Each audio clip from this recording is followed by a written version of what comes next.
하늘에서 오시는 이는 모든 것 위에 계신다. 땅에서 난 사람은 땅에 속하여서 땅의 것을 말한다. 하늘에서 오시는 이는 모든 것 위에 계시고 자기가 본 것과 들은 것을 증언하신다. 그러나 아무도 그의 증언을 받아들이지 않는다. 그의 증언을 받아들인 사람은 하나님의 참되심을 인정한 것이다. 하나님께서 보내신 이는 하나님의 말씀을 전한다. 그것은 하나님께서 그에게 성령을 아낌없이 주시기 때문이다. 아버지는 아들을 사랑하셔서 모든 것을 아들의 손에 맡기셨다. 아들을 믿는 사람에게는 영생이 있다. 아들에게 순종하지 않는 사람은 생명을 얻지 못하고 도리어 하나님의 진노를 산다. 아멘. 할렐루야. 주님 감사합니다. 오늘도 우리에게 2월 둘째 주 거룩한 주일을 허락해 주시고 하나님 앞에 먼저 제단을 쌓고 예배할 수 있도록 우리의 마음과 생각과 발걸음을 인도하여 주신 주님을 찬양합니다. 오늘 이 시간 간절히 하나님의 전을 찾고 싶지만 그럴 수 없는 형편과 처지에 있는 많은 사람들이 있습니다.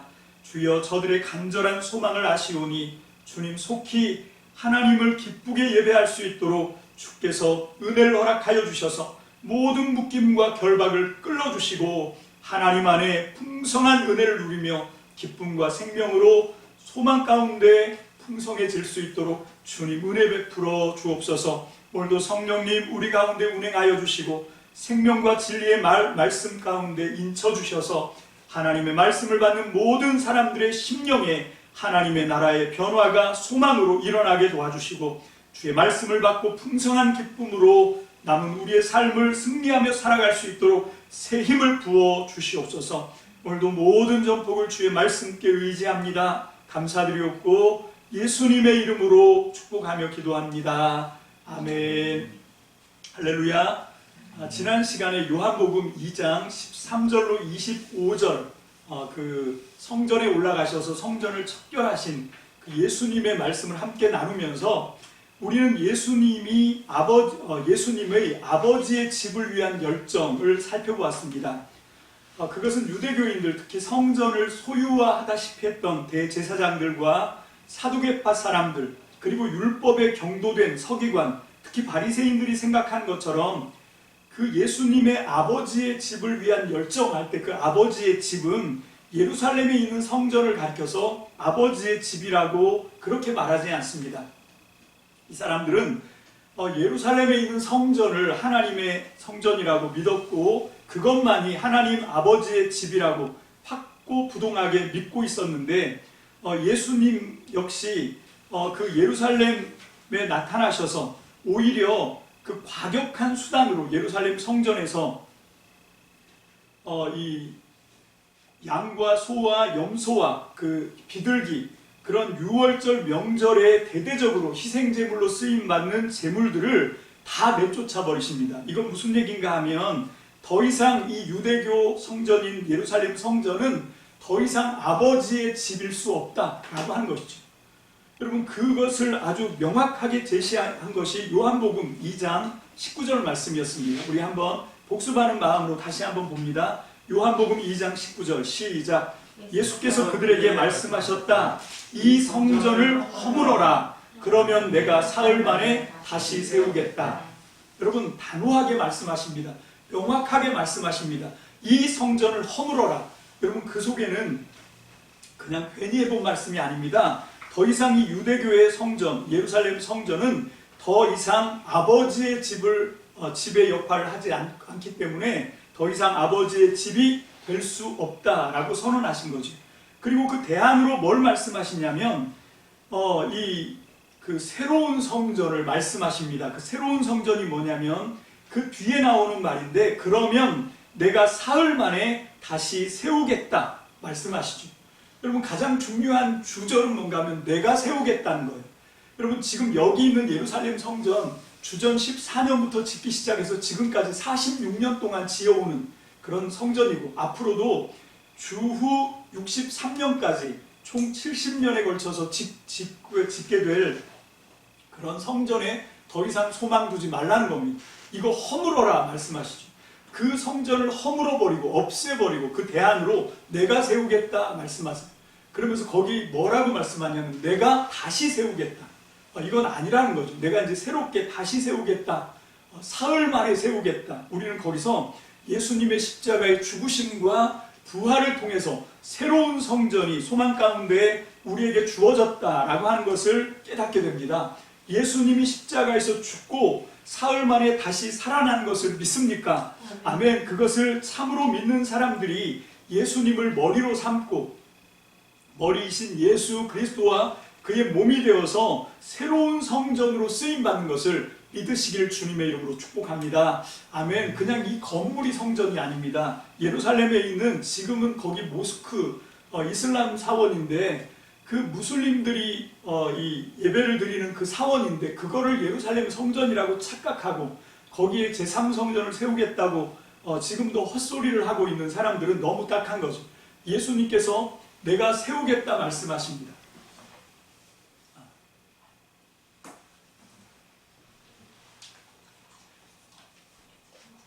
괜찮아요? 괜찮습니다. 예. 방송 잘 나가고 있죠? 어떤 분들은 그러더라고요. 잘 나가면 1번 그런데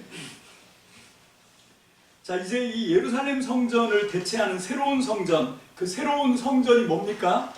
여러분, 예수님을 머리로 하고 그 예수님의 머리가 되신 예수님의 나는 지체다라고 생각하는 그런 믿음으로 거듭난 사람들이 연합한 것, 그게 뭐지요? 그게 교회란 말입니다. 그럼 오늘은 이 말씀은 결국은 교회에 대한 말씀인 거예요. 그래서 예수님은 이제 이 교회를 세우는데 여러분 믿으시길 바랍니다. 교회는 사람의 열심으로 세워지는 게 아니에요. 교회는 누가 세우시냐면 그 아들이신 예수님의 열심으로 세웁니다. 여러분 그것이 우리가 지난 시간에 함께 나누었던 요한복음 2장 3절부터 25절까지의 말씀이에요. 아버지의 집, 주님의 집을 위한 열정, 예수님에게 그것이 있었기 때문에 지금도 그분은 우리를 거룩하신 살아있는 하나님의 성전으로 하나님 아버지의 집으로 지금도 우리를 세워가고 계신 줄로 믿습니다. 여전히 흠도 많고 티도 많고 여러 가지 문제가 아직 산적해 있음에도 불구하고 우리가 여기까지 오게 된 건 우리가 잘나서 그런 게 아닙니다. 전적으로 예수님이 우리를 붙들으시고 놓지 않으시고 포기하지 않고 끝까지 우리에게 소망을 가지시면서 열심을 품고 빚어 만드신 결과로 우리가 지금 여기 있는 겁니다. 앞으로도 여전히 정말 절망이 뜨고 소망이 없어 보이는, 어떻게 우리가 과연 과연 이게 가능할까 싶은 그런 낙심절망이 뜨고 있음에도 불구하고 우리가 소망을 갖는 건 나의 가능성이 아니라 내 안에서 하나님께서, 예수 그리스도께서 주님의 집, 아버지의 집으로 나를 변화시켜 가시는 주님의 열심으로 나는 반드시 거룩한 성전으로 승리할 줄로 믿습니다. 아멘. 우리의 믿음은 그걸 믿는 거지. 우리의 믿음은, 참 믿음은 내가 할 수 있다, 내가 하면 된다, 내가 할 것이다, 이렇게 믿는 건 여러분 성경이 정확하게 야고보서에서 말씀하고 있는 그게 허탄한 믿음이고 그게 귀신 같은 믿음이고 그게 거짓 믿음입니다. 여러분 전적으로 우리가 믿는 믿음은 내가 하고 내가 할 수 있는 게 아니라 나를 사랑하셔서 내 안에 하나님이 들어오심으로 말미암아 내가 하는 것이 아니라 우리 주님이 나를 통해서 하실 것이라는 것을 믿는 것이요. 나 같은 사람도 우리 주님이 쓰신다고 믿는 것, 그것이 진짜 진정한 참된 믿음인 줄로 믿습니다. 그냥 우리는 그걸 받아들이면 되는 거예요. 아니 어떻게 나 같은 거를, 이런 생각이 들 수 있지만 우리 주님에게 불가능한 것은 없는 줄로 믿습니다. 아멘. 지금도 여전히 우리 안에 들어오신 예수 그리스도께서 우리를 거룩한 성전, 아버지의 집으로 빚어 만들어 가시는 그런 예수님의 열심이 지금 여전히 내 속에서 계속해서 일어나고 있다는 사실을 의심하지 말고 믿으시기를 주님의 이름으로 축복합니다. 아멘. 자, 지난 시간에 우리 2장을 마쳤고요. 오늘은 3장과 4장을 한꺼번에 이제 공부를 할 것입니다. 어떻게 보면 2장부터 시작해서 4장까지 전부를 우리가 함께 살펴보려고 하는데, 오늘 말씀의 제목이 뭡니까? 오늘 말씀의 제목은 영생과 진노의 갈림길이에요. 여러분, 예수님은 영생으로 가는 생명의 길, 그리고 진노로 떨어지는 사망의 갈림길이 되십니다. 여러분, 우리가 그 갈림길에 서 있는데 누가 갈림길이냐? 예수가 갈림길이에요. 예수님을 영접하면 우리는 우리가 과거에 어떤 사람이었든 상관없습니다. 우리의 뭐 도덕성이나 품성이나 인격이나 우리의 과거 전력이나 그런 게 중요한 게 아닙니다. 여러분, 갈림길은 예수 그리스도. 내가 예수 그리스도를 그럼에도 불구하고 소망 가운데 붙들고 믿고 받아들이면 우리는 예수님의 열심을 통해서 영생의 길로 나가게 될 줄로 믿습니다. 아멘. 그런데 내가 아무리 도덕적으로 윤리적으로 거룩하고 고매하고 아무리 훌륭한 업적을 쌓아온 사람이라고 하더라도 우리가 그 갈림길인 예수 그리스도를 우리가 받아들이지 않고 거부하고 여전히 내 힘과 내 의지로 살아가겠다고 결단하면 사람들 눈에는 아름답게 보일 수도 있지만 결국 그는 하나님의 진노를 사게 되고 사망의 길로 떨어지게 될 것이다 라고 하는 것이 이 2장부터 4장까지의 말씀의 결론이다 라고 하는 것이죠. 여러분, 요한복음은 구조가 어떻게 되어 있냐면 1장 1절부터 18절까지가 서론, 그리고 이 결론은 어딘가 하면 요한복음 21장 24, 25절 두 절이 결론입니다. 그 사이에 본론이 들어있는데 1장 19절부터 51절까지가 증인들, 세 부류의 증인이 나오지요. 가장 첫 번째로 세례 요한이 예수님의 아주 훌륭한 증인이었다 라고 하는 걸 말씀하고 있고, 두 번째, 세례 요한이 참 선생님인 줄 알고 따라가던 두 제자, 하나는 베드로의 동생 안드레였지만 베세다에 사는, 그러다 또 하나는 이름이 없어요. 근데 그가 아마 이 요한복음을 쓴 요한일 것이다 라고 우리는 이제 추정하고 있습니다만, 그 요한과 안드레를 통해서 예수님을 증언하는 이야기가 나오고 있습니다. 그리고 세 번째 증언의 부류가 누군가 하면 예수님이 길을 가다가 베세다에 사는 빌립을 만나요. 그리고 친히 빌립에게 나를 따라오라 라고 전도를 하십니다. 전도는 그냥 교회 와보세요가 아니에요. 전도는 그냥 예수 믿으세요로 끝나는 게 전도가 아닙니다. 진짜 전도는 뭔가 하면 네가 살아왔던 방식을 이제 버리고 예수님으로 살아가라 라고 말씀하시는 거죠. 예수님이 말씀하시지 않습니까? 나를 따라오라. 여러분, 내가 예수를 믿고 교회를 아무리 열심히 다녀도 내 삶의 방식이 예수님을 따라가는 게 아니라면 우리는 아직 예수님을 믿는 사람이 아닐 수도 있습니다. 우리는 아직 거듭나지 않은 사람일 수 있어요. 거듭남이라고 하는 건 뭔가 하면 내가 지금까지 살아왔던 내 삶의 익숙한 방식을 벗어던지고 이제는 예수 그리스도로 내 삶의 길과 진리와 생명으로 삼고 주님을 따라가는 것인 줄로 믿습니다. 아멘. 그래서 그 빌립이 이제 예수님을 따라가서 제자가 됩니다. 제자가 되면서 빌립이 누구에게 증거하냐면 나다나엘에게 증거하고, 그리고 그 나다나엘과 예수님의 만남을 통해서 이 요한복음 전체를 끌고 가는 이 예수님의 말씀 가운데 51절에 나온 예수님께서 말씀하시죠. 인자의 머리 위에 사다리가 놓이고 하늘과 땅을 연결하는 그 사다리에 천사들이 오르락내리락 하는 것을 보게 될 것이다. 그 천사들이 올라가고 내려가고 하는 그 모든 그것이 7가지 표징으로 나타나고, 그것이 결국은 십자가에 높이 들리셔서 당신의 생명을 내어놓으심으로 말미암아, 유월절 희생양으로 바치심으로 말미암아 예수님께서 하나님의 그 이 땅에서 하나님께서 약속하셨던 구원의 약속을 예수님이 다 완성하시게 될 것이다. 그 그림이 그 야고비 28장에서 그 사다리가 하늘문으로 통하고 거기에 천사들이 오르락내리락하는 그 꿈을 꾸었는데 그 꿈이 예수님을 통해서 실현될 것이다 라고 하는 약속인 거죠. 여러분, 그래서 그 오르락내리락하는 그 사건이 결국은 요한복음 전체의 사건으로 확장될 것이다 라고 하는 걸 우리가 지난 시간까지 살펴보았습니다. 여러분, 이제 2장부터 12장까지가 표징의 책, 그리고 13장부터 21장 23절까지가 영광의 책, 이렇게 두 책으로 나누어 볼 수 있어요. 요한복음에는 예수님이 하셨던 많은 기적이 있지만 그 가운데 추려서 7가지만 이야기하죠. 왜 7가지를 이야기하냐? 거기에는 굉장히 깊고 오묘한 신학적인 의도가 깔려 있습니다. 예수님이 겨우 7가지 표징만 하셨냐? 그건 아니에요. 더 많은 표징을 하셨고, 그 요한복음에서도 뭐라고 말하냐면 예수님이 하신 일을 기록하자면 하늘에다가 쌓아두어도 모자랄 정도다. 그렇게 많은 일을 하셨지만 왜 요한복음은 이 7가지만 추려서 이 표징의 책에서 소개를 하고 있는가?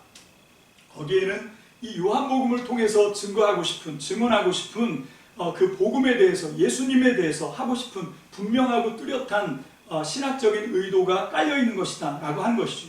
이제 우리가 이 강의 설교를 쭉 이어나가면서 이 요한복음이 결론적으로 무엇을 얘기하고 있는가, 어떤 하나님의 나라를 이야기하고 있는가, 그것이 이제 굉장히 명확하게 구체적으로 우리에게 깨달아지게 될 것을 믿습니다. 아멘. 오늘 본문은 표징의 책, 그 표징의 책 중에서도 앞부분에 속한 본문입니다.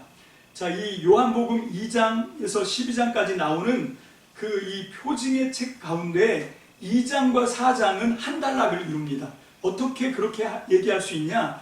가나에서 시작해서 가나로 끝나요.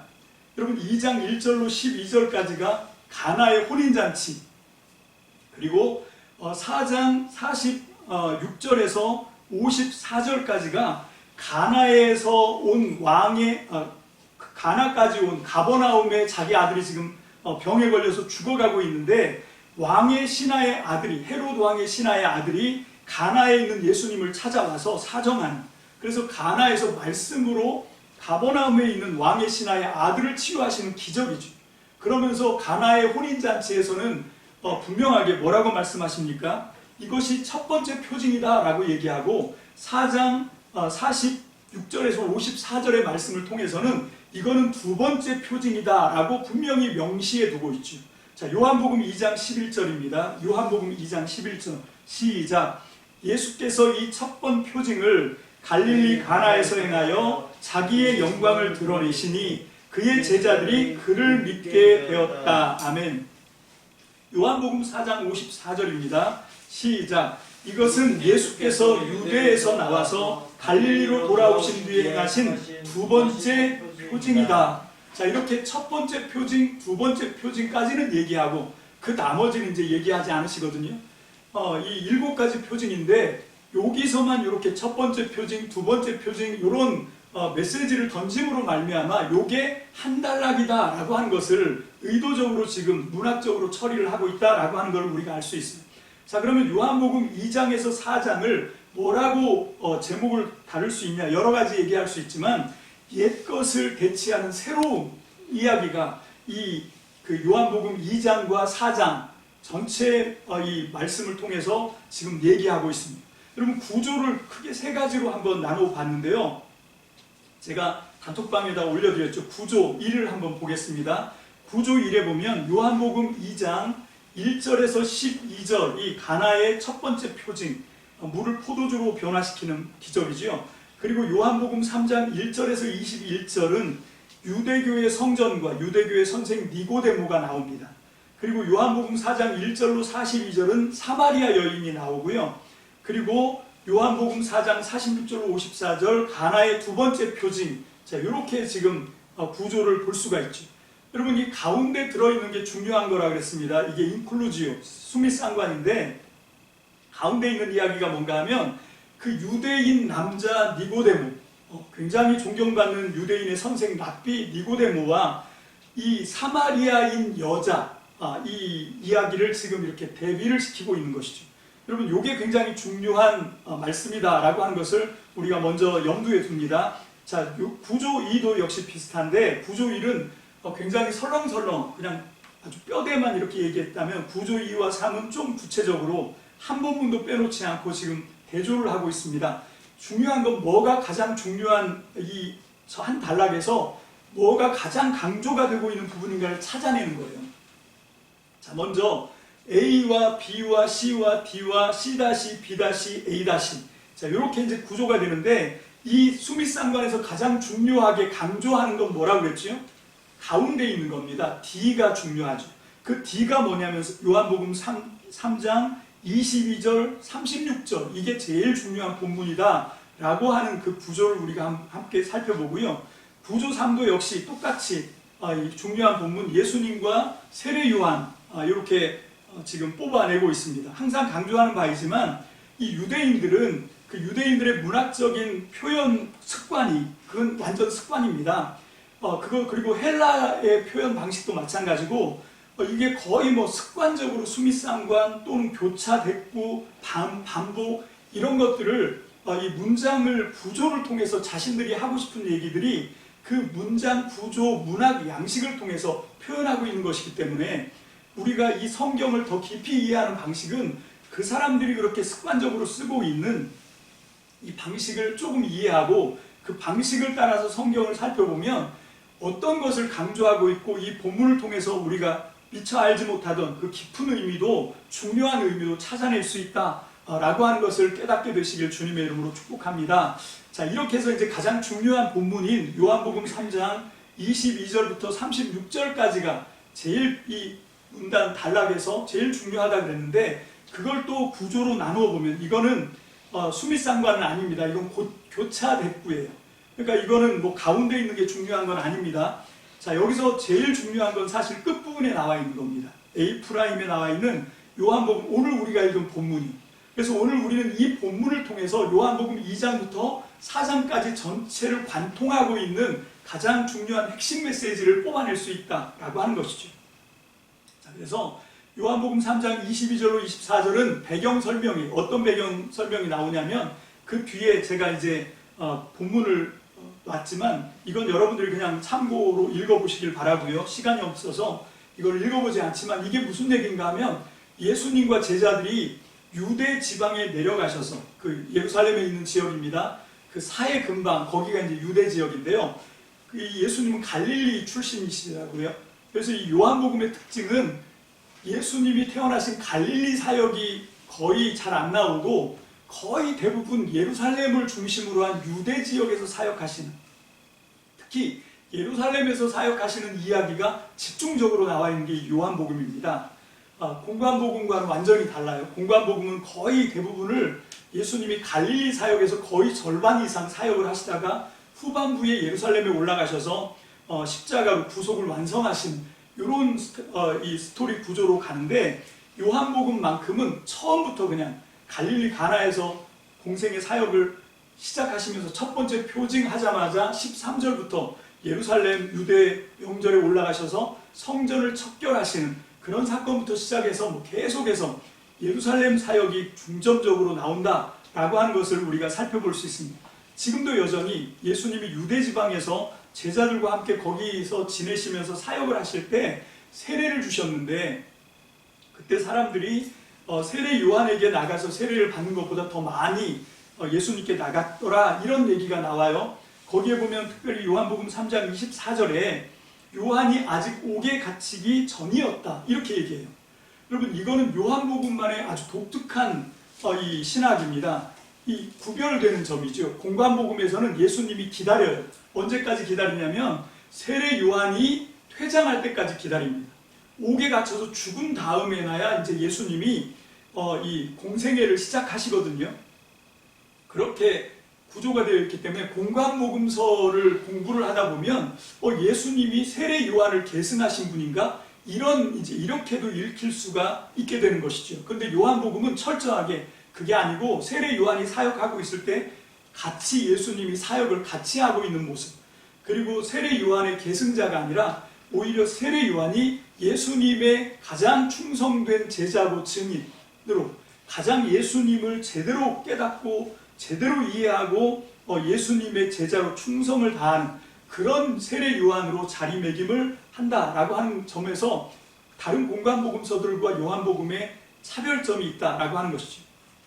자, 그리고 이제 두 번째 단락 B는 요한복음 3장 25절 26절인데 세례 요한에게 제자들이 질문하는 겁니다. 이건 굉장히 불평 섞인 질문이지요. 아니 왜 사람들이 우리한테보다 당신이 세례를 준 베다니에서 세례를 준 예수님과 제자들한테 더 많이 갑니다 라고 하는 불평 섞인 질문을 하죠. 거기에 대해서 요한복음 3장 27절로 30절이 세례 요한의 대답이에요. 그리고 나서 그 뒤를 이어서 나오는 요한복음 31절로 36절은 그 세례 요한이 그렇게 참된 대답을 하게 되는 배경적인 신학 설명이 나오고 있는 겁니다.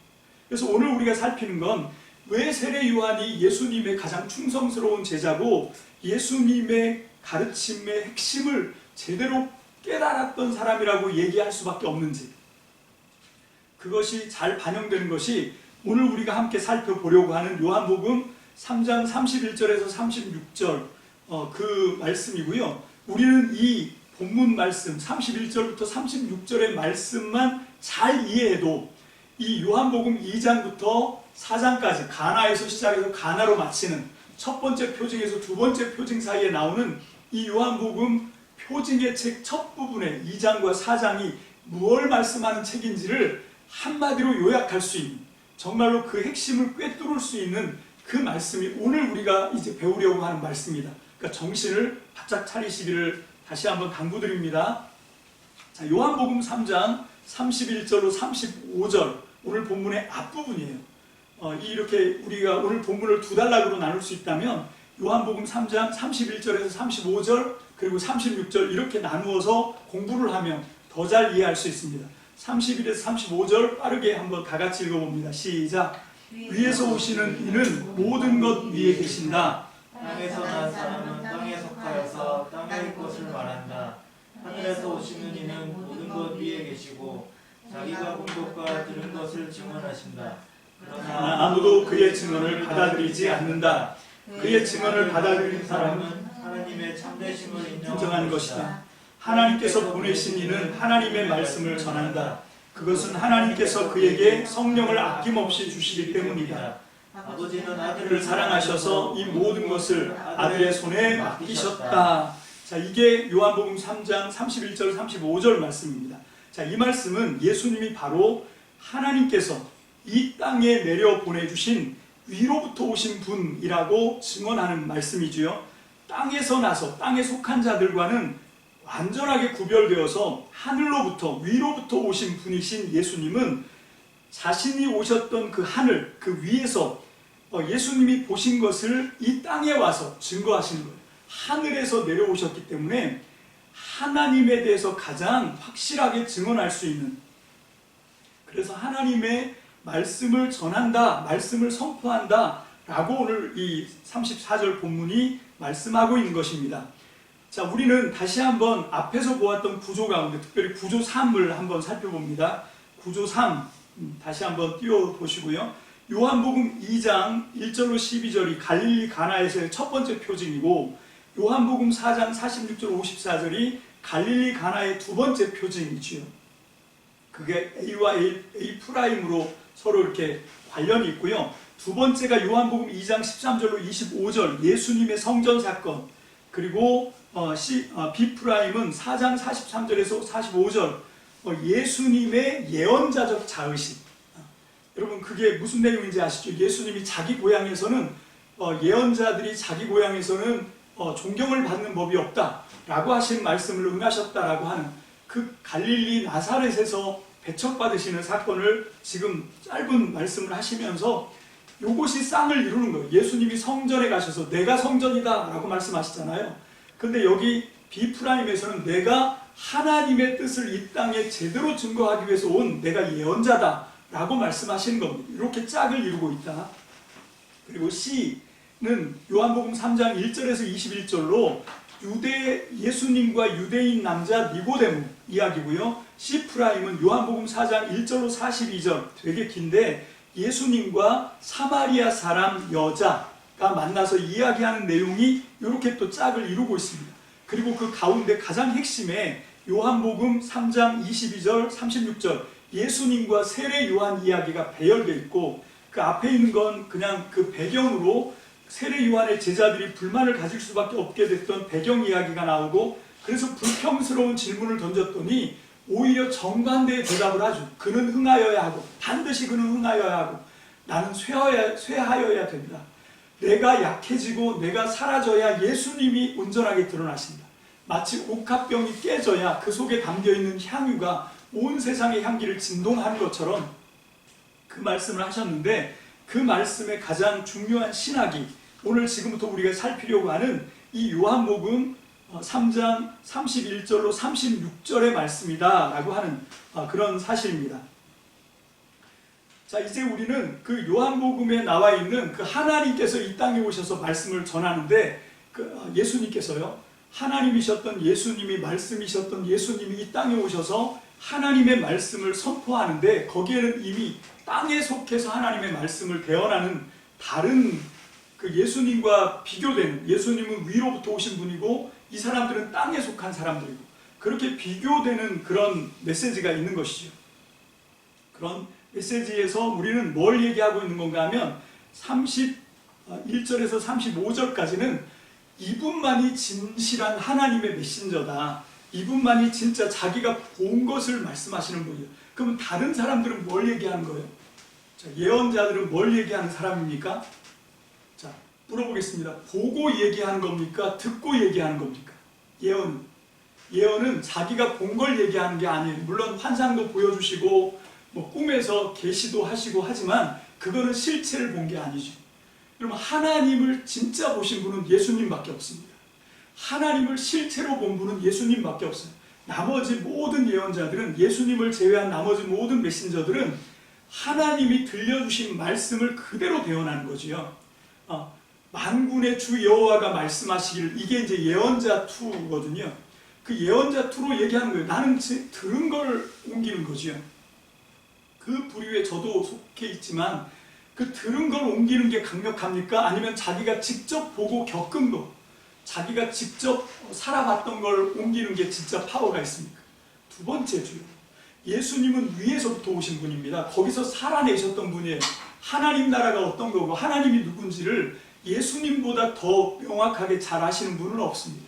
나머지 사람들은 다 듣고 전하는 거죠. 자, 그런데 여기 두 가지 반응이 나타납니다. 이렇게 하나님께서, 말씀이신 하나님께서 이 땅에 사람 몸을 입고 오셨는데, 빛으로 오셨는데, 생명으로 오셨는데, 진리로 오셨는데, 지금 우리가 요한복음 1장부터 쭉 그 로고스 찬송시부터 시작해서 쭉 나오는, 계속 메아리처럼 반복하는 그런 메시지가 뭡니까? 자기 땅에 오셨는데 자기 백성이 몰라보더라는 거예요.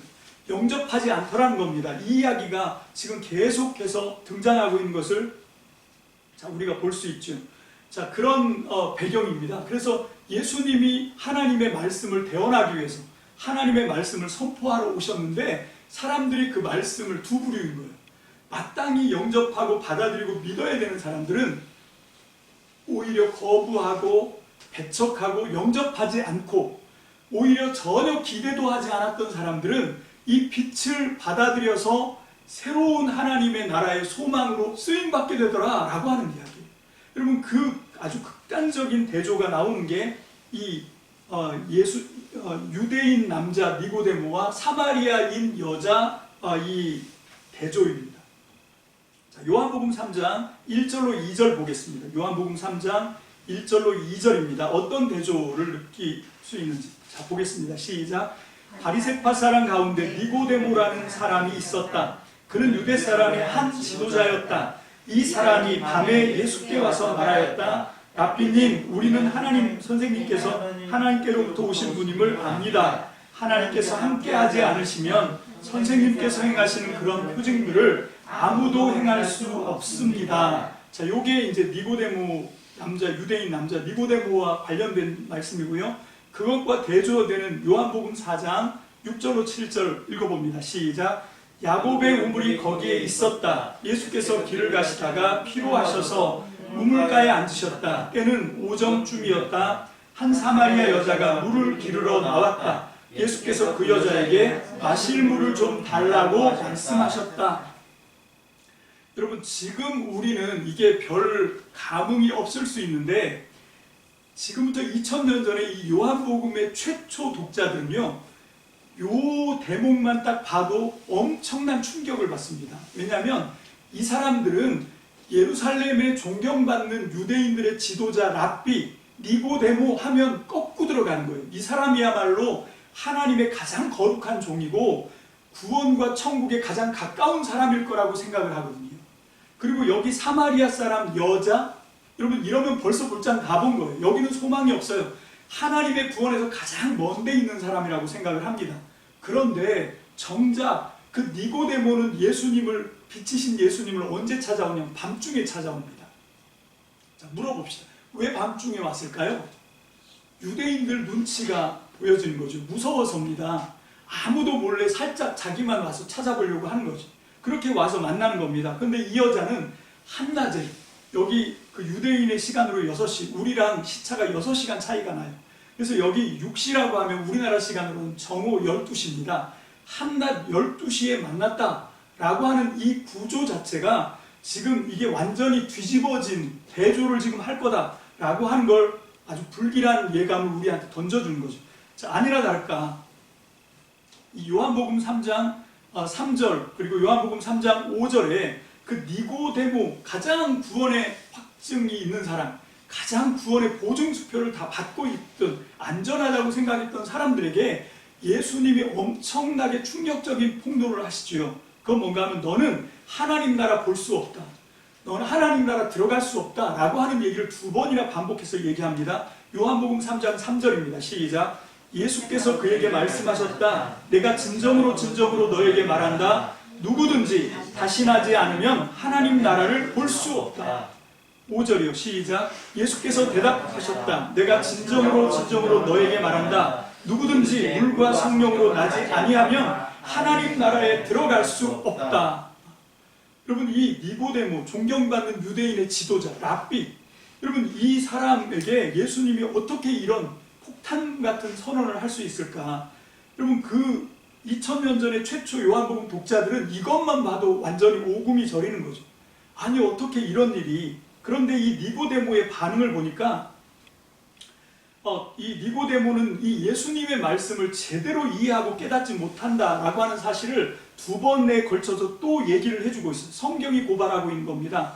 요한복음 3장 4절입니다. 시작.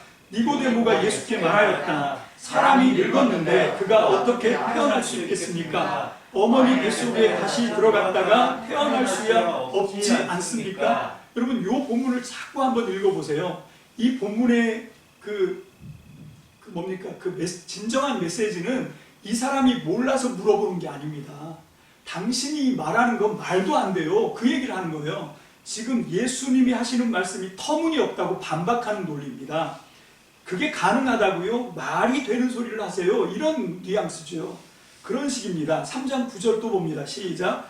니고데모가 예수께 물었다. 어떻게 이런 일이 있을 수 있습니까? 재차 2번이나 예수님의 진리이신, 말씀이 육신되어 오신, 빛이신, 생명이신, 진리이신 그분 앞에 지금 유대인의 존경받는 지도자라고 하는 사람이, 율법에 있어서 가장 똑똑하다고 하는 사람이 지금 어떤 반응을 하고 있습니까? 빛이 왔는데 어둠이 깨닫지 못하는 거예요. 거부하는 겁니다. 지금 여기 니고데모는요, 완전히 이 부정적인 대표로 지금 나오고 있는 거예요. 믿지 못하겠다는 거지요. 자기 백성에게 오신 빛을 받아들이지 않는 대표로 지금 니고데모가 등장하고 있다는 사실에 우리는 놀라야 됩니다. 자, 요한복음 1장 11절입니다. 시작. 그가 자기 땅에 오셨으나 그의 백성은 그를 맞아들이지 않았다. 자, 그런가 하면 전혀 가망이 없어 보이는 그 대표가 사마리아, 그것도 특별히 그 사람들 사이에서도 가망 없다고 낙이 찍힌 그 여자, 기대를 뛰어넘는 것이 아니라 아예 기대도 하지 않았는데, 그런데 이 여자가 의외의 반응을 합니다. 요한복음 4장 19절입니다. 시작. 여자가 말하였다. 선생님, 내가 보니 선생님은 예언자이십니다. 자, 여기서 예언자라고 하는 건 땅에 속한 예언자를 얘기하는 게 아니에요. 여러분, 우리가 계속 이 요한복음 공부를 하면서 살펴봤던 것처럼 이거는 신명기 18장 15절과 18절에 모세가 예언했던 그 예언자 얘기를 하는 겁니다. 먼저 우리 신명기 18장 15절 18절부터 먼저 한번 보겠습니다. 시작. 주 당신들의 하나님은 당신들의 동족 가운데서 나와 같은 예언자 한 사람을 일으켜 세워주실 것이니 당신들은 그의 말을 들어야 합니다. 자, 개역 개정으로 18절 시작. 내가 그들의 형제 중에서 너와 같은 선지자 하나를 그들을 위하여 일으키고 내 말을 그 입에 두리니 내가 그에게 명령한 것을 그가 무리에게 다 말하리라. 자, 이렇게 지금 이 여자가 이걸 깨달았다는 것도 놀라운 거예요. 예수님을 만났는데, 여러분 정말 자기 백성은 예수님을 영접하지 않았는데, 빛으로 오신 그분을 거부하는데 어둠이었는데, 전혀 이건 어둠이어서 가망 없다, 기대도 하지 않았는데 이 여자가 당신은 예언자이시군요 라고 고백을 하는 거예요. 그런데 거기서 끝나지 않습니다. 이 여자의 믿음이 성장하고 있어요. 이 여자의 믿음이 점점 깊어지고 있습니다. 여러분, 우리가 이 여자처럼, 이 사마리아 여자처럼 예수님을 경험하고 예수님과 함께 살아가면서 저와 여러분들의 믿음이 제발 좀 성장하기를 주님의 이름으로 축복합니다. 아멘. 제가 이렇게 과격한 표현을 쓰는 건 여러분들이 안타까워서가 아니라 제가 안타까워서요. 정말 이 말씀을 보면서 이 여자도 이렇게 예수님을 만나고 이렇게 정말 놀랍게 성장하고 변화되는데 너무 안 변하는 것 같아서, 그래서 자책하는 마음으로. 자, 요한복음 4장 26절 봅니다. 시작. 예수께서 말씀하셨다. 너에게 말하고 있는 내가 그다. 자, 여기서 여러분 너에게 말하고 있는 내가 그다 라고 하는 말씀을 헬라어 원어로 보면 너에게 말하고 있는 내가 그다가 에고 에이미로 나옵니다. 여러분이 에고 에이미라고 하는 건 이건 신적 선언이에요. 출애굽기 3장 14절에 나오는 히브리어 말씀을 헬라적으로 표현한 것이 에고 에이미죠.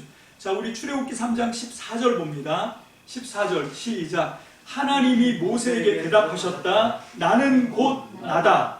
너는 이스라엘 자손에게 이르기를 나라고 하는 분이 너를 그에게 보냈다고 하여라.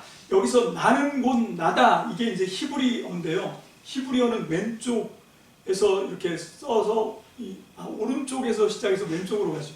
모든 글자는 왼쪽에서 오른쪽으로 나가는데 이건 거꾸로 나갑니다. 그래서 이거를 그 개인적인 얘기지만 이걸 여기다 올릴 때도요 되게 헷갈려요. 이게 직접 해보셔야 아는데 어쨌건 여기 나와 있는 이 꼬부랑 글씨 이게 히브리어거든요. 이게 에흐에 아쉐르 에흐에. 여러분 나는 나다 이렇게 말씀하시는 건데 이거는 신적인 자기 계시입니다. 하나님만 쓸 수 있는 말이에요. 이거를 요한복음에서 7번이나 쓰고 있고 거기에 보호가 들어가죠. 나는 생명의 빛이다. 나는 양의 문이다. 나는 길이요 진리요 생명이다. 이런 보호가 들어간 게 또 7번. 그래서 이 요한복음에만 에고 에이미가 14번이 나오고요. 그리고 그 반대되는 게 우쿠 에이미, 나는 뭐뭐가 아니다. 세례 요한이 또 그렇게 얘기하고요. 그 우쿠 에이미가 5번이 나옵니다. 그래서 이 합이 19번, 이게 신적인 계시를 떠올릴 수밖에 없는 단어를 씀으로 말미암아 예수님의 신성을 굉장히 강조하고 있는 게 이 요한복음의 말씀이다 라고 하는 것을 우리가 깨닫게 되시길 바랍니다. 자, 예수님은 자신을 유대인의 존경받는 지도자 랍비 니고데모에게 계시하신 것이 아니라 그 사람들, 유대인들이 사람 취급도 하지 않았던 사마리아인, 그것도 여자에게, 그것도 남편이 수두룩하게 많이 있고 그래서 그 공동체에서도 완전히 따돌림을 받고 외톨이가 되어 있던 소망 없어 보이는 그 여자에게 자기를 계시하고 계신다. 그리고 그 말씀이신 예수님의 그 자기 신적 선언을 들은 이 여자가 어떤 반응을, 어떤 행동의 반응을 보여주는지 한번 살펴봅시다. 요한복음 4장 28절입니다. 시작.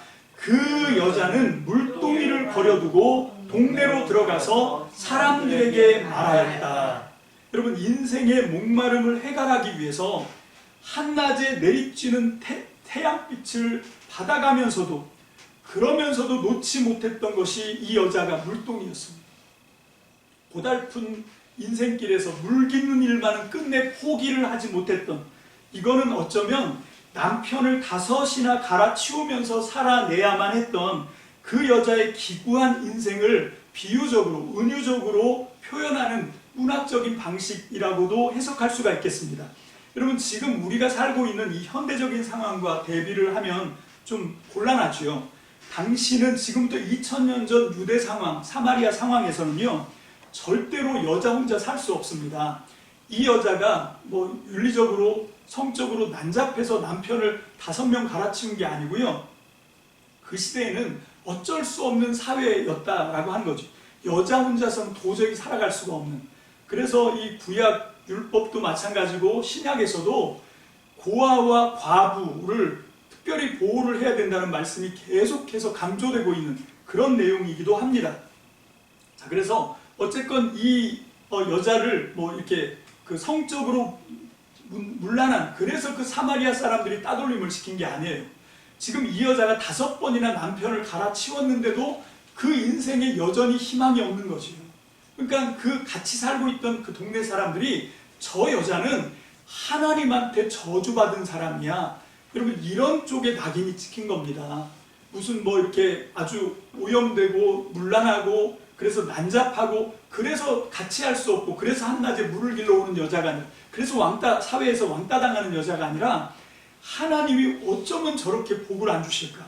어쩌면 저렇게 혹독하게 징계를 하실까? 그런 본보기가 된 거예요. 그래서 그 여자랑 같이 있으면 자기들도 목사가 이런 표현 써서 죄송하지만 재수 온 붙을까 봐.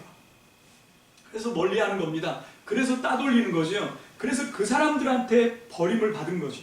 그 사람들한테 정말로 이런 따돌림을 당한 겁니다. 자, 그런데 자기를 하나님으로부터 저주받은 여자라고 단정짓고 자신을 평상시부터 멸시하고 무시하고 멀리하는, 그래서 자신도 그런 사람들의 취급에 길들여져서 그 사람들과 함께 어울리지 못하고 외톨이로 떨어지내야 했던 상황을 자기 스스로 깨뜨리고 자기를 비난하고 멸시하고 판단하고 혐오했던 사람들에게 자기 발로 들어간다는 게 쉽습니까?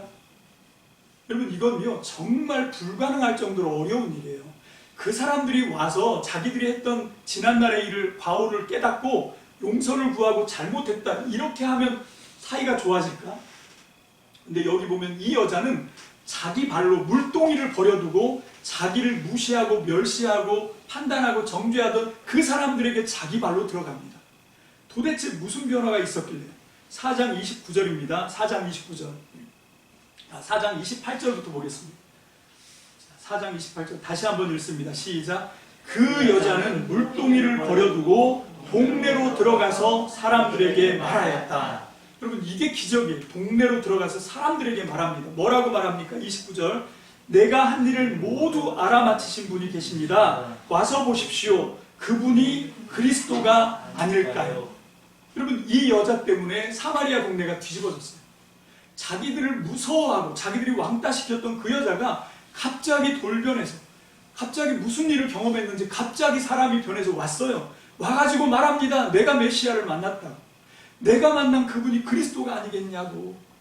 그럼 복음을 전하는 사람이 됐어요. 여러분, 유대인 남자, 존경받는 지도자 랍비 니고데모가 아니라 똑같이 예수님을 만났는데 그 사람은 밤중에 왔다가 밤중에 사라져요. 어떻게 그런 일이 가능합니까? 그리고 부정적인 코멘트를 남기고 그러고 사라졌습니다. 그런데 이 여자는 어떻게 합니까? 물동이를 버려두고, 그때 이 물동이가요, 공교롭게도 그 요한복음 2장 1절로 12절에 나오는 가나 첫 번째 표적, 물로 포도주를 만들 때 사용됐던 그 6개 돌 항아리, 똑같은 단어가 물동입니다. 물동이와 돌 항아리, 우리가 번역을 그렇게 달리했지만 원어로 보면 똑같은 단어가 쓰이고 있어요. 여러분, 그때 그 돌 항아리 6개가 뭐에 쓰였다고 그랬지? 유대교의 정결 예식에 사용되던 돌 항아리였습니다. 여러분, 지금 이 여자가 던진 물동이는 물론 자기 고단한 인생에 물 기르는 거, 그래서 자기 인생의 목마름을 해결하려고 했던 어떤 수단, 그 수단이 이 여자한테는 남편을 갈아치우는 거였잖아요.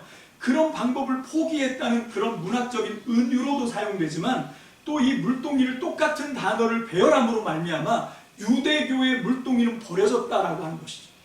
이제 이 여자는 새 성전이신 예수님을 만난 겁니다. 유월절을 완성하신 예수님을 제대로 만난 거지. 더 이상 유대교에 대한 기대, 소망 이런 걸 가질 필요가 없다. 이것이 물동이를 버리고, 그리고 이제 새로운 자기가 만난 예수 그리스도 메시아의 복음을 가지고 사람들에게 복음을 전하는 그런 최초의, 여러분, 이게 그 세례 요한이 이 세례 요한과 함께 이 여자, 사마리아 여자는 그 여자로서 최초의 복음 전도자가 된 거죠. 여러분, 바로 이 하찮게 여겼던 사마리아 여자가 말입니다.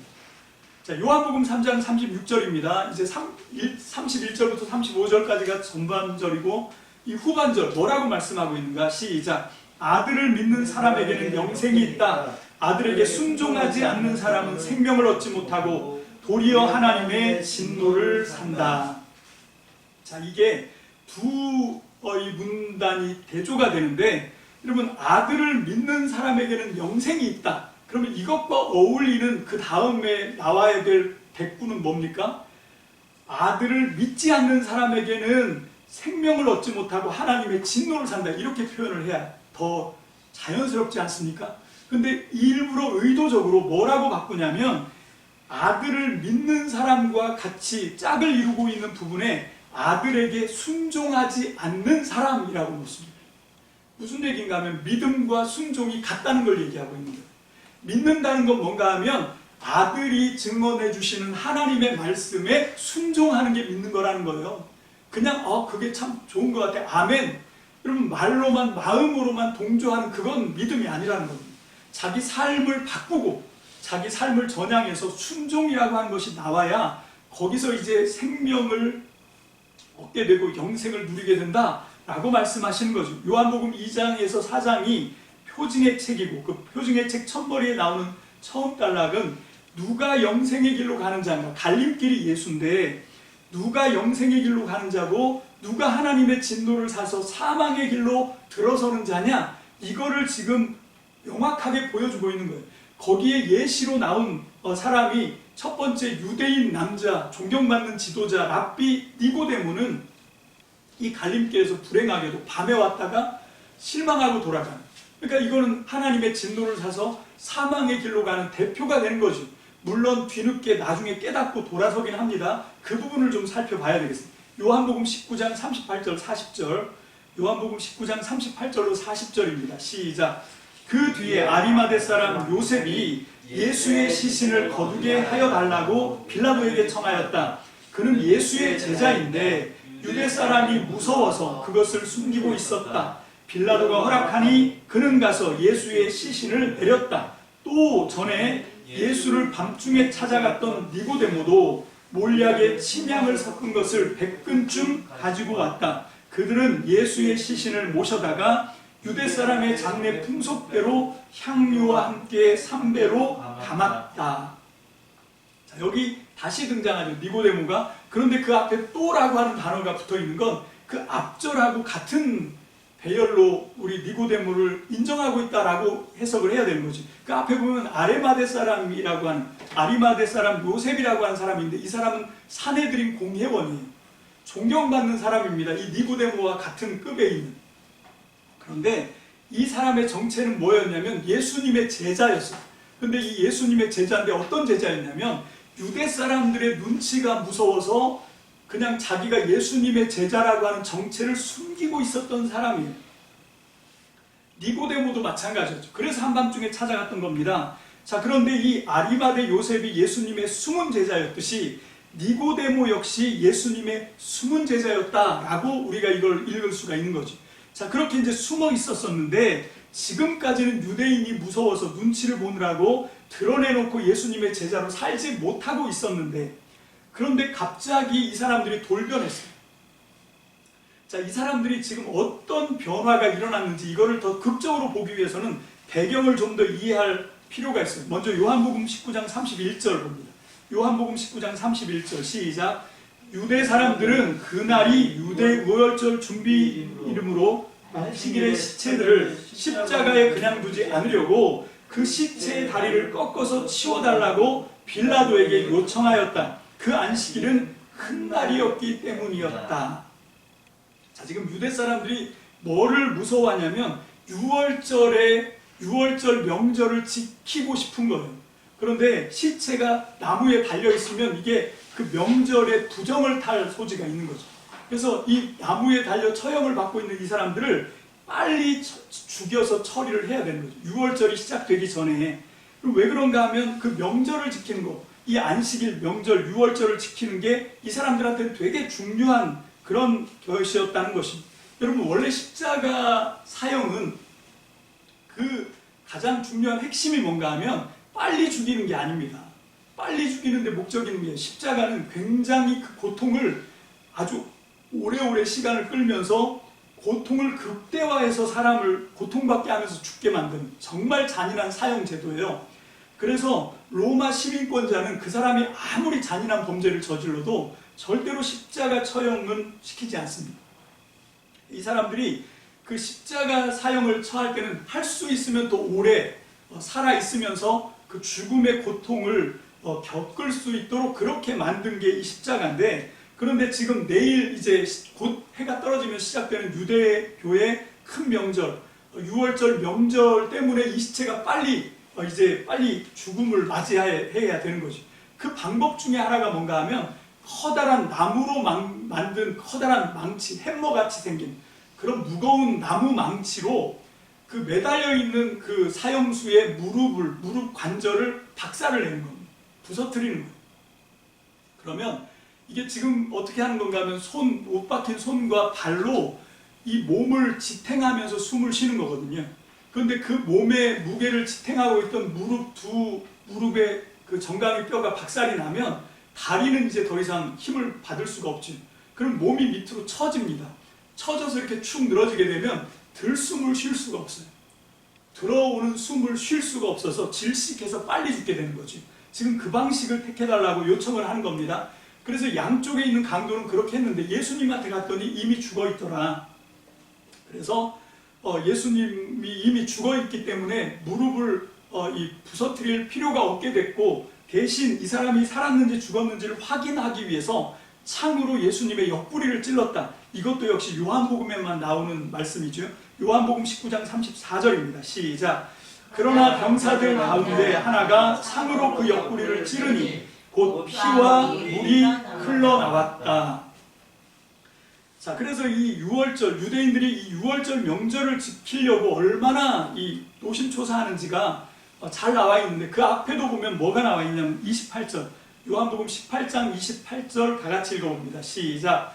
사람들이 가야바의 집에서 총독 관저로 예수를 끌고 갔다. 때는 이른 아침이었다. 그들은 몸을 더럽히지 않고 유월절 음식을 먹기 위하여 관저 안에는 들어가지 않았다. 여러분, 참 야비한 사람들이죠. 자기네는 지금 예수님을 고발해서 사형을 시키려고 하면서 자기네는 이제 곧 해 떨어지면 시작되는, 그 하루가 지나면 곧 시작되는 유월절에 그 음식을 먹고 명절을 잘 지키기 위해서 이방인이 살고 있는 관저에 못 들어가겠다는 겁니다. 그래서 밖에 서 있는 거예요. 관저 밖에. 그래서 이 로마 총독 본디오 빌라도가 관저 안에는 예수님이 이제 구금돼 있고 밖에는 이 유대인 고소한 사람들이 있기 때문에 그 안과 밖을 7번이나 왔다 갔다 해요. 그게 요한복음 18장 29절, 33절, 38절, 19장으로 넘어가서 1절, 4절, 9절, 12, 13절 이렇게 하면서 7번이나 왔다 갔다 이렇게 하는. 왜 이렇게 하냐면 이 유대인들이 유월절 명절에 부정 타고 싶지가 않아서. 그래서 유월절 명절을 거룩하게 자기들은 지키고 싶은 거예요. 자, 그런 상황인데 여기 있는 아리마대 사람 요셉 그리고 니고데모는 이제 곧 해가 떨어지면 유월절이 시작되는데 예수님의 시체를 달라고 얘기합니다. 무슨 얘기입니까? 유월절 명절을 이제 못 지키게 되는 거예요. 이 사람들이 이렇게 몸을 사리고 있는데 오히려 이 사람들은 그 시체에 손을 대고 있습니다. 여러분, 이 아리마대 사람 요셉이 예수님의 시체를 달라고 해서 거두었어요. 여러분, 그런가 하면 누굽니까? 니고데모는 굉장히 많은 그 장례에 필요한 용품들을 댔습니다. 그렇게 하면서 예수님의 장례를 치름으로 유대인의 명절에서 이제 이 사람들을 부정한 사람들이 된 거죠. 여러분, 이거는 다르게 뒤집어서 이해하면 무슨 얘기인가 하면 이제 더 이상 나는 유대교 명절 따위와는 상관없는 사람이다. 그걸 지금 선언하는 거예요. 아리마대 사람 요셉도 그렇고 니고데모도 그렇고. 왜? 예수님이 유월절을 완성하시고 안식일을 완성하시고 초막절을 완성하신 분이라고 지금 요한복음이 계속 말씀하고 있고, 이 아리마대 사람 요셉과 니고데모는 끝까지 사람들의 눈치를 보면서 양쪽 사이에 갈팡질팡하다가 막판에 전향을 하는 그런 모습을 보여주고 있다라고 하는 것입니다. 오늘 말씀이 되게 길었는데 오늘 말씀의 결론입니다. 자, 예수님을 영접하고 믿는다는 것은 영생의 길로 들어서는 갈림길, 예수님을 중심으로 한 갈림길에서 바른 선택을 했다라고 하는 의미예요. 자기들은 아브라함의 자손이라고 뻐기면서 자타가 공공연하게 영생의 길로 간다고 주장하고 또 믿고 지지해왔던 사람들, 그게 이제 누굽니까? 니고데모지요. 유대인의 존경받는 지도자 니고데모 같은 그런 사람들인데 실상은 영생의 길이 아니라 사망의 길로 가고 있었던 것이다 라고 하는 것이 폭로가 되는 겁니다. 그러니까 하나님의 진노를 사서 지금 사망의 길로 가고 있는데 문제는 뭔가 하면 깨닫지를 못하고 있는 거죠. 자, 그런가 하면 이 사람은 전혀 하나님 나라와 상관없는 사람일 거라고 생각을 했는데 이 갈림길로 새 성전으로 새 소망으로 새 것으로 오신 예수님을 영접함으로 말미암아 이 유대교로 볼 때는 전혀 1%도 가망이 없었던 사마리아 여자가 하나님의 최초의 복음 전도자 제자로 받아들여집니다. 여러분, 이 어마어마한 변화가 예수님이라고 하는 갈림길에서 새로운 역사로 지금 대두되고 있다라고 하는 것입니다. 여러분, 이게 비단 지금부터 2000년 전에만 그랬을까요? 지금은 안 그렇습니까? 저는 지금도 똑같다고 생각합니다. 지금도 우리들 가운데 이런 비극이 여전히 일어나고 있는 건 아닐까요? 여러분, 지금도 나는 구원을 확정받았다, 나는 하나님을 잘 믿고 있다 라고 자기 스스로는 그렇게 자부를 하고 있지만 실제로 진리가 되신 하나님의 말씀 앞에 서면 정반대의 모습이 될 사람은 얼마나 많을까 하는 두려움이 있는 거예요. 여러분, 저부터도 내가 과연 정말로 이 영적인 무지 가운데 있으면서도 내가 지금 어둠 속에 있다는 것을 스스로 깨닫지 못하고 이렇게 버림받는 길로, 이 사망의 길로, 하나님의 진노를 받는 길로 그렇게 달려가고 있는 사람은 혹시 내가 아닐까? 그런 생각을 합니다. 늘 두렵고 떨리는 마음으로, 두려운 마음으로 내가 정말 하나님과 어떤 관계를 맺고 있는 건가를 우리는 생각해 봐야 될 것입니다. 오늘 이 요한복음 2장에서 4장 말씀을 통해서 우리가 깨달아야 되는 것은 저는 이거라고 생각해요. 교회가 무엇입니까? 여러분, 예수님을 생명의 빛으로 하나님의 진리로 영접하고 산다는 것이 의미하는 것이 과연 어떤 것일까요? 여러분, 저는 그것이 지금 내가 그렇게 나는 믿습니다 하는 자기 확신을 더 공고히 하는 것이 아니라, 여러분, 이 하나님의 영생, 하나님의 구원, 하나님의 나라, 하나님의 교회는 관계 속에서 만들어지는 것입니다. 여러분, 나는 지금 내 옆에 있는, 내 가까이 있는 사람들과 어떤 관계를 맺고 있습니까? 여러분, 그렇게 하기 위해서 하나님께서 우리에게 보여주시는 모습은 무엇입니까? 우리 같은 죄인을 하나님은 우리 같은 죄인도 용서하시고 용납하시고 하나님의 거룩한 성전으로 빚어가시면서 나 같은 사람을 지금 하나님이 믿어주고 계신 거예요. 여러분, 그렇게 우리가 하나님의 진리의 빛을 받았습니다. 그렇게 하나님의 한없는 사랑을 받았습니다. 정말 저는 여러분도 그런 사랑을 받았다고 믿습니다. 할렐루야.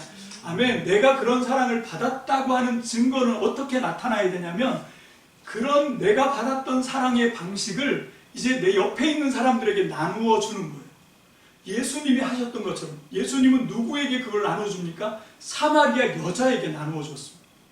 정말 이거는 멸시해도 정말 타당하고 따돌려도 누가 뭐라고 하지 않고 그런 존재였어요. 그런 사람이었습니다. 그런데 예수님은 그런 당시의 통념, 당시의 어떤 인습 다 뛰어넘습니다. 그리고 도저히 가까이 할 수 없는 사람을 찾아갑니다. 그 대화하면 안 되는 그 여자와 얘기를 합니다. 이걸 통해서 우리는 어떻게 하는 것이 하나님의 나라를 완성하는 것인지 그 예수님의 실제적인 행동을 통해서, 이 말씀을 통해서 우리가 깨닫게 되시기를 주님의 이름으로 축복합니다. 축복합니다. 아멘. 여러분, 우리가 어떻게 해야 되냐면 하나님께서 나를 거룩한 하나님의 성전으로 빚어 만들어 가고 계시다는 것을 믿습니까? 아멘. 우리 참믿음 교회를 하나님의 나라를 위한 그런 통로로 하나님이 쓰시기 위해서 저와 여러분들을 불러주셨다고 저는 믿습니다. 아멘. 그런 차원에서 저는 여러분들을 믿습니다. 여러분, 사실 사람은 믿음의 대상은 아니에요. 그렇지만 제가 여러분들을 다이렉트로, 사람인 여러분들을 믿는 건 아닙니다. 여러분들 속에서 역사하시는 하나님의 계획을 믿는 거죠. 지금 여러분들을 성전 삼고 빚어 만들어 가시는 그 예수님의 계획이 있다는 것 때문에 전 여러분들에게 신뢰를 보내는 것입니다.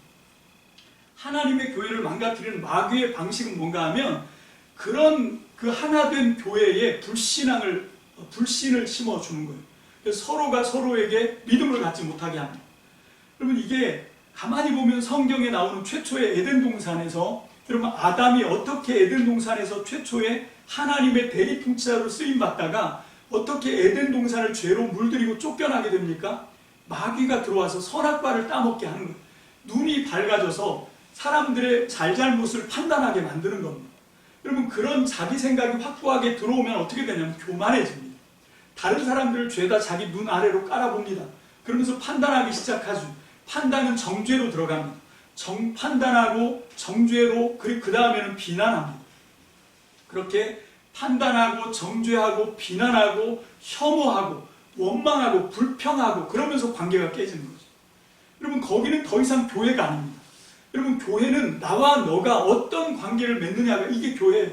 하나님과 내가 개인적으로 어떤 관계를 맺는가보다 굉장히 중요한 것은 그 하나님과의 관계를 통해서 나는 내 옆에 있는 사람과 하나님이 나한테 대해주셨던 똑같은 방법으로 내가 그 사람을 믿을 수 없는 중에 신뢰하고 정말로 사랑으로 용납해주고 그렇게 하나가 되어가고 이렇게 할 때 하나님의 나라가 빚어져 만들어가는 줄로 믿습니다. 전 우리 참믿음 교회가 이 어려운 시기에 더 튼튼하고 강력해지기를 원해요. 그렇게 하려면 어떻게 해야 하냐면 하나님의 성령을 받아서 하나님의 말씀을 받아서 우리도 정말로 서로가 서로를 용납하고 용서하고 받아들이고 화해하고 그리고 서로 사랑해야 될 줄로 믿습니다. 아멘. 그렇게 하려면 어떻게 해야 되냐면 이런 관계를 맺어야 돼요. 서로가 서로의 끊어진 마음을 다시 연결하고 그리고 놓았던 손을 다시 잡고 그래서 미움을 사랑으로 바꿔야 됩니다. 불신을 믿음으로 바꿔야 돼요. 교만을 겸손으로 바꿔야 합니다. 이것 때문에 유대교가 망가졌어요. 하나님의 말씀을 받았거든요. 모세를 통해서 율법을 받았습니다. 하나님의 백성이라고 하는 놀라운 하나님의 선택을 받았어요. 근데 이 사람들이 하나님의 율법의 말씀, 하나님의 백성이라고 하는 그 선택을 가지고 교만하게 놀기 시작했습니다.